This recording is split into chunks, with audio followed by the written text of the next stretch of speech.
Hey guys, Janet here, aka Gameonicist, and today we will be looking at my pickups from C2E2, which is the comic book and entertainment expo that happens here in Chicago. If you haven't already checked out my vlogs on it, make sure you check those out. I have a long form one that's like an hour of me walking the show floor. I have a mini vlog that's like 3 minutes of condensed footage set to music, so check out either or both of those if you have not already checked those out. But right now, we're going to get into seeing the stuff I actually picked up from the convention. Once again, this was my first convention, and I didn't really know what was there, what was happening, but I realized I just really love all the art and all the cool stuff people make, so I bought a bunch of that. So to start with, kind of what I realized too with conventions is there's a lot of really cool stuff to buy, but a lot of it you can like fairly easily get online, and a lot of it can be just like regular plushes, so like the stuff that I have on my shelf basically, and that stuff is cool and I like that stuff, obviously, right? I have a bunch of it, but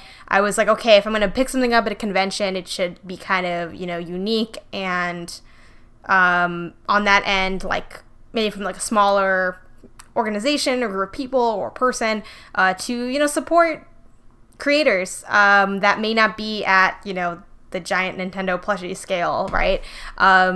Stuff that I think is like really cool to add to my collection. So on that note, I went ahead and picked up this Bomb. So I love this. It's awesome. I'll kind of show you guys the detailing on that.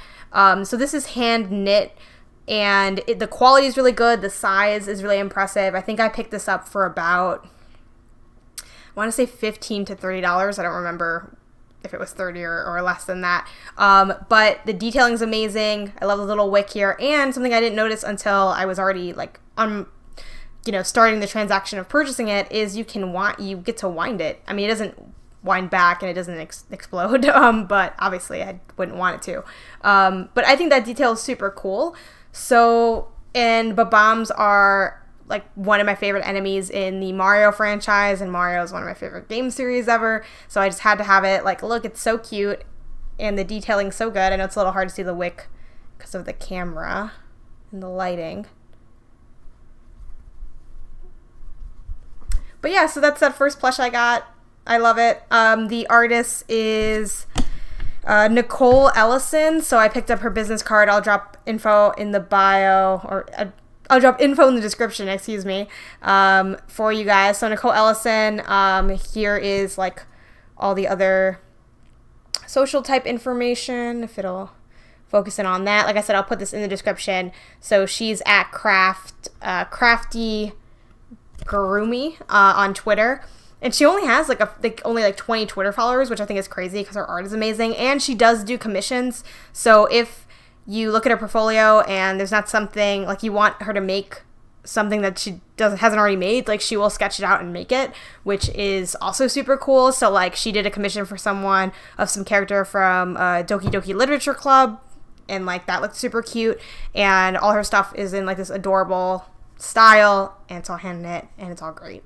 So yeah, so that's the first thing I picked up, or one of the things I picked up. Next up, as you guys know, I like cute things, so I got a Korok. Look how adorable this plush Korok. This one was $30 as well, and there were like a bunch of different variations that this artist had available. I want to say this was from the Evergreen Borough, I think. Yeah, it is from the Evergreen Borough. So this is from the Evergreen Borough. Once again, here's like just some of that information. Let me switch this out. Go. And yeah, that info will be on the description. So I got this Korok because these are like my favorite guys ever from Breath of the Wild, and I guess Zelda in general. And she had a bunch of different versions for sale with different faces. I picked this one. It's like the butterfly face one is how she described it. And the quality is just really good, and it's just super cute. I love these guys. And that's basically it. I can't really explain my reasoning any more than that. I don't know why you would see this and not buy it. I also picked up from that same artist a little like print that says "Boldly Go." I thought that was super cute. I like the detailing of it, the different colors, that it's also space. And apparently, I forgot what she said the process is in making these. The way the paper is and the way the like color set makes it so that no two are alike, which I think is just also really cool, you know, to have stuff that feels unique and individualized. All right, now this artist I don't remember offhand because I don't think I grabbed a business card, which I really regret because if you saw my mini vlog or my long vlog, you'll notice there were these amazing Divine Beast statues, like these amazing metal Zelda statues and Breath of the Wild statues, and they were so like realistic looking and beautiful, and they actually weren't that expensive, but I don't remember the name of the artist, which sucks. But I got a keychain that's kind of Zelda inspired, and it reminds me of like how you get the heart and stamina containers. This isn't the same color as what the stamina thing is. I think the stamina one is green, but they didn't have any other colors besides red and blue, so I got this. I just like that, it looks really nice, it's high quality. Also, there were just kind of general artists, so not necessarily people that made like nerd things or geek things, but just artists in general. So I stopped by Ello's booth. I think they shared it with someone else too, so this artist named Ello was there. This is kind of the style that they create stuff in. If you're from Chicago, this is like an artist that you can see at like other galleries and things. Like I know them from Pilsen Outpost. And what I picked up from them was a t-shirt, and it's a little ghost, and it says empty inside, and I just think that's adorable. I love ghosts. I love kind of weirdly sad things and stuff that reminds me of like depression and anxiety, but is also cute, and like, I don't know, like kind of like the content's sort of upsetting, but the packaging makes it digestible, which is kind of what I look for in life and what I need out of things. So I picked this up, and I'm excited to wear it. I love stuff like this. I like having, t-shirts that feel like meaningful, because I'm trying to kind of cut back on just buying t-shirts randomly and buying just ones that I really like, and this is definitely one that I am looking forward to rocking. The last bit of stuff comes from, I believe it's Lines? I don't know how you say this artist's name. Lines? And they have a bunch of their social stuff too, which once again I'll also put into the description. See if it'll focus on this guy. Sort of, like a little bit. So you guys can check out all of their stuff. And all of their stuff was really adorable looking, and really, really affordable. I don't know if those are just convention prices or not. Oh, this isn't the last thing I bought. It's one of the last things I bought. So I haven't actually opened this up yet. So they gave me a deal because I was buying a larger print. They gave me 2 of the smaller like postcard size ones for cheaper, which was really nice of them. So for the larger one, we have Cubone. I can't really. It's Cubone. Look how sad he is. I don't know if you can see from here, but he's actually crying in this print. Let's try to get the details of that guy in there. Yeah, so he's just crying underneath the moon. And the reason I got this one is just because we all know Cubone has that sad story of, his wearing the skull of his dead mother and just being alone. And I like this because it feels very like sad, but also kind of calming and soothing, because it's, he's underneath the moon and the stars in the background is just so pretty that, it kind of feels like everything will be okay. And I find that sentiment really soothing, so that's why I picked this up. It's a fairly reasonably sized print, as you can see. So looking forward to hanging that up in my room. Not really sure where I'm going to put it yet, but I like this one a lot. Other things I got from that same artist were some postcard sized prints.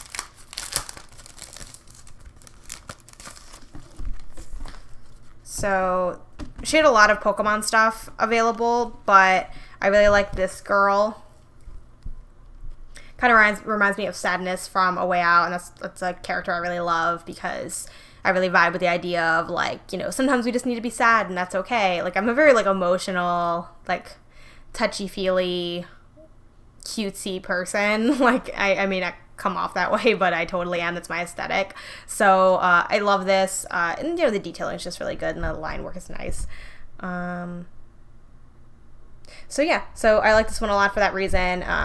She looks kind of somber, but also like powerful. The water element kind of reminds me of like, an Avatar Legend of Korra type vibe. So that's why I picked this guy up. And then I also picked up this. None of these are like my favorite Pokemon or anything, but look how cute Psyduck is with Togepi. They're just friends. They're just friends having a good time. They look happy.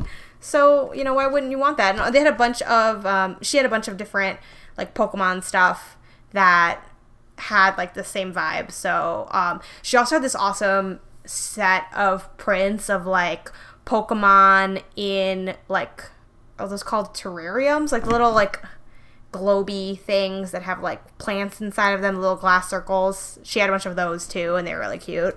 But those were the ones I picked up from her. Definitely looking forward to buying more of her prints. So I'm going to check her out online, see what I can order. And then the last two things I bought were jewelry that have nothing to do with, like, video games or nerdiness at all, really.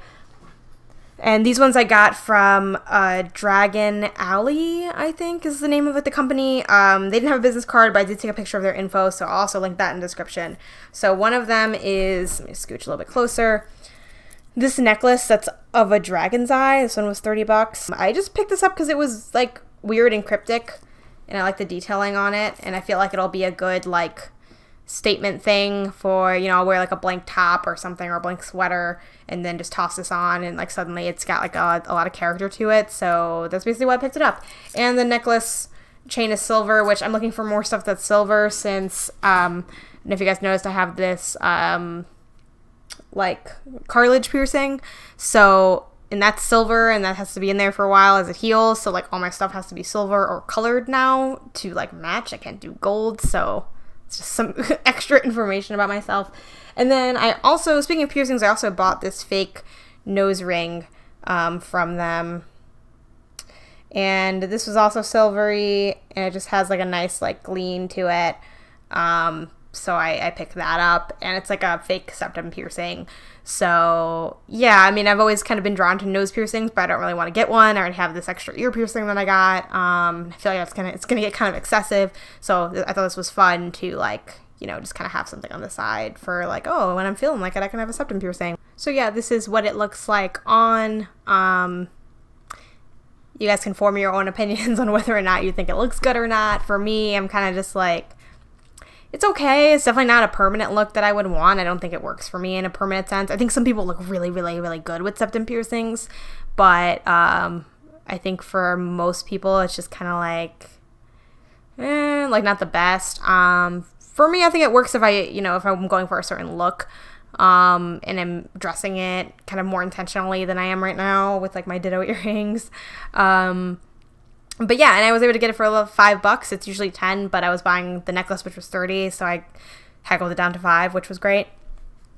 And it's really easy. You just plop it in, and then it just sits there like pretty comfortably. It's all the fun without any of the expense, maintenance, or commitment of it, which is kind of nice. That about does it for this haul, guys. Thanks for checking this out. Be sure to give this video a thumbs up. Be sure to comment below with any cool stuff you've picked up from conventions or any questions you have on the stuff I picked up. Subscribe if you have not already subscribed, and I will see you guys here next time. Bye!